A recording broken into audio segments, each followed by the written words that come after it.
Hey class, so today is about the basics of telehealth counseling. We know that with the rise of COVID-19, we've seen a shift from primarily in-person to nothing but telehealth to now a combination of the two. So it is important that we keep some things in mind. And this class is a short 15-minute basic bare bones of what it means to be telehealth counseling with children and adolescents. So today we're going to be talking about the technological I butcher that word every time. Technological preparation, ensuring ethical and legal compliance, adapting counseling techniques for telehealth, establishing a therapeutic relationship, and how to involve the parents and caregivers in telehealth counseling. So, with that in mind, let's get into it.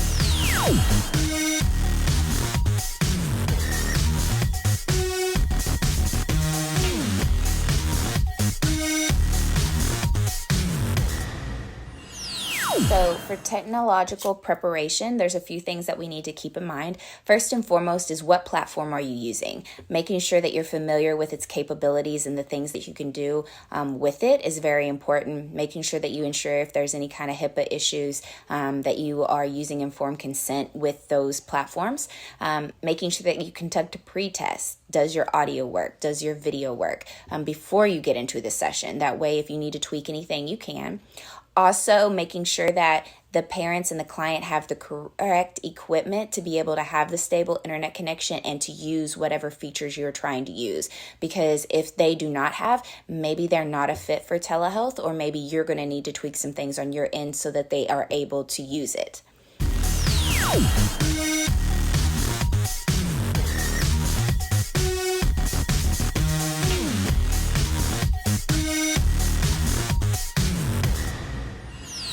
So keeping in mind ways to be able to enhance the experience for children and adolescents is really important. And this is something that is also part of the technological preparation. So maybe you need to be able to have clients have access to resources afterwards. So mobile apps or websites that you can be able to provide to the client to be able to help them with their in-between session time. Also, using virtual tools like games or virtual playrooms can help enhance it and keep the clients engaged during session. And here is an example of a virtual playroom for a child and also for a teen.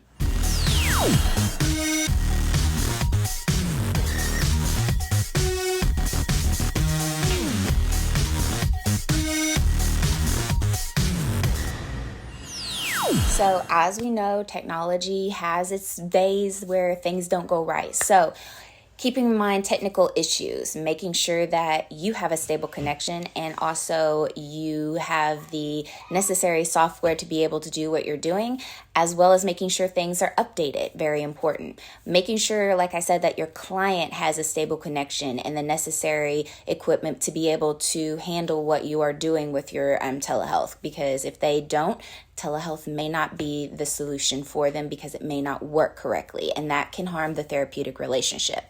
Also having a backup plan in case technological issues arise. So making sure that you remain calm and have a plan in place. And if the things can't be resolved immediately, you may have to reschedule the session to be able to have things go smoother. And make sure that you're documenting all of this stuff that it happened.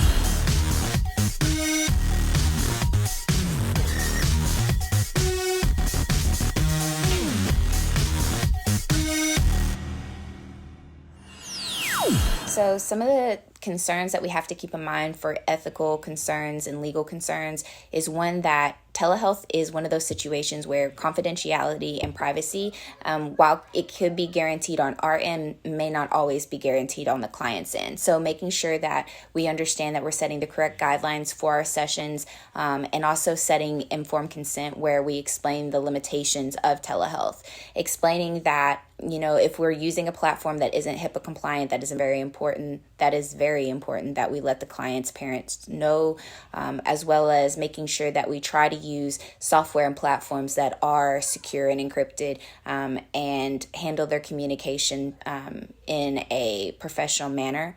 and staying informed in terms of what the guidelines are and recommendations are, because a lot of times we see those evolving because of telehealth growing and changing. So making sure that we're aware of what those concerns are and what we can do.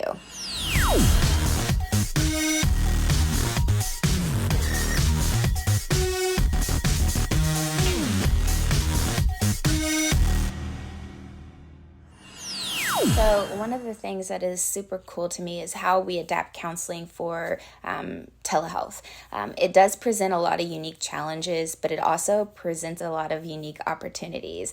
And one of those things that I like to include for my teens and also for the littles is a virtual playroom. And that virtual playroom is customized to each of my clients based on what their diagnosis is and what their individual likes are. But this allows the clients to stay engaged and to have interactive games to play and things that is able to draw them out, and you're able to find self-discovery. Like you're able to add doll houses or sand trays. You're able to add games like Uno or Jeopardy is one of my favorites, because Jeopardy allows me not only to teach coping skills, but also to figure out, about the client and if they have issues, about their family. It all depends on what you're wanting to add. You can also add games like drawing, like can you draw me a picture of this, or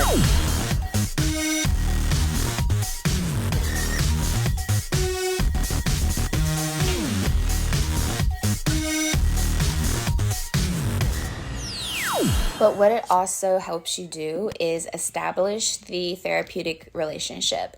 And as we know, it doesn't matter if you're counseling with a little kid or if you're counseling with a teen, adult, elderly, the therapeutic relationship is ultimately the biggest determinant as to if the client is going to have any kind of changes or be willing to be open with you about what's going on so that you can help. So one of the effective ways is, how are you speaking? Is it age appropriate?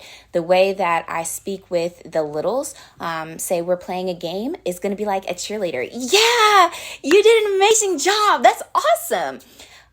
The way that I handle my teens is like, okay, I see you. You did a good job. Now what? It's more of a chill moment. So another key aspect is also, is the environment safe?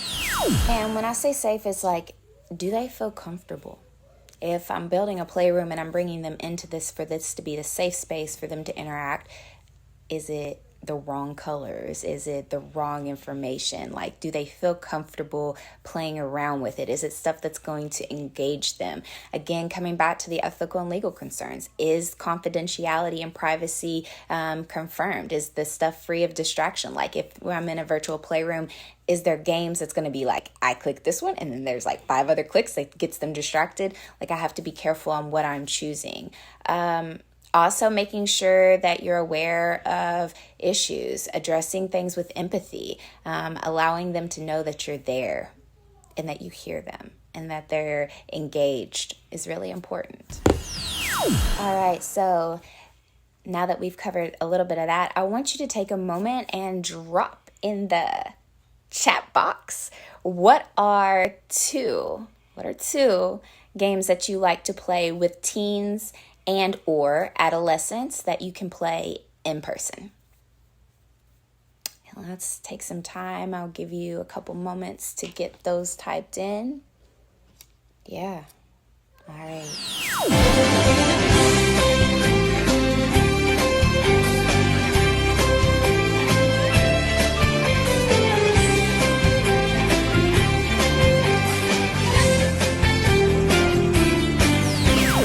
Okay, so you all had some really good answers. I really like the Candyland answer, and it can actually be adapted. Like I seen someone that had created a Google slide that was Candyland. It did take a little preparation on your part, and sometimes it's meant that you had to send the client with some extra stuff for sessions, but entirely possible and workable. So now I want you to take a moment and think about the platforms that you are using right now whenever you're doing telehealth sessions, and drop those into the chat too. So we'll take a few minutes for you to do that, and then we'll get back.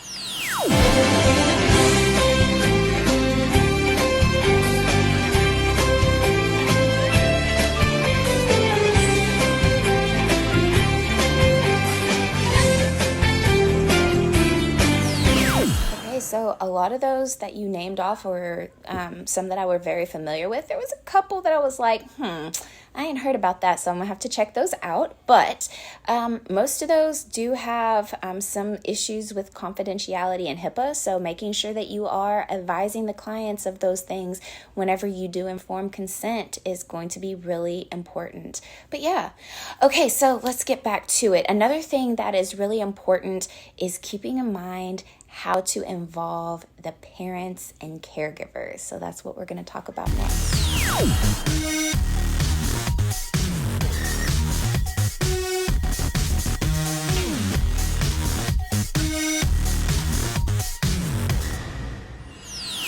So involving the parents and caregivers from the offset, from the very first call, is really important, because involving them on what they can do to support the client through the process is really helpful. Answering their questions, letting them share their concerns, offering feedback about the sessions, also about getting information about the client, understanding, that the parents and caregivers usually see a lot of the stuff before the clients are even aware of it.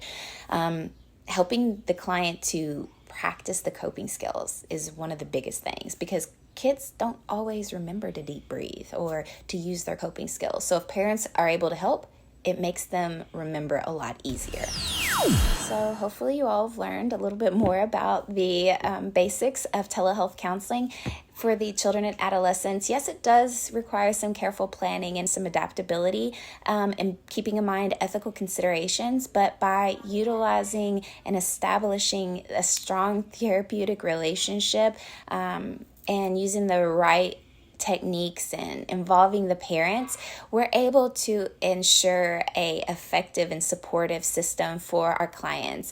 And don't be scared of technology. Technology is a tool, but at heart of counseling, it's always about our ability to connect, our ability to empathize, our ability to promote a positive change in our lives, in the lives of our young clients. So being able to just be present, meet the client exactly where they are, you're able to make the greatest change.